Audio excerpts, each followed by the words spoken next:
بسم اللہ الرحمن الرحیم۔ شروع اللہ کے نام سے جو بڑا مہربان اور نہایت رحم کرنے والا ہے۔ ناظرین کرام، حضرت سلیمان علیہ السلام کی خدمت میں لوگ بیٹھے ہوئے تھے۔ اچانک ایک شخص نے آ کر اہل مجلس کو گھور کر دیکھا اور چلا گیا۔ اس کے بعد ایک شخص نے سلیمان علیہ السلام سے کہا، یہ شخص مجھے ہی گھور گھور کر دیکھ رہا تھا، آپ ہوا کو حکم دیں مجھ کو کسی دور مقام پر لے جائے۔ ان کے اصرار پر سلیمان علیہ السلام نے ہوا کو حکم دیا ان کو اٹھا کر ہندوستان کے آخری کنارہ میں جزیرہ مالدیپ میں پہنچا دے۔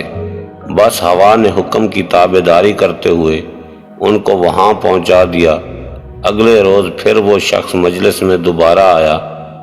حضرت سلیمان علیہ السلام تو ان کو پہچانتے تھے کہ وہ ملک الموت ہیں، اس لیے ان سے پوچھا کہ آپ کیوں لوگوں کو ڈراتے ہیں؟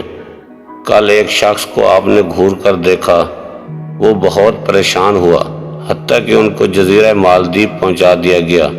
تو ملک الموت نے کہا، بات دراصل یہ تھی کہ اللہ تعالیٰ نے مجھے حکم دیا اس شخص کی جان جزیرہ مالدیپ میں قبض کرو۔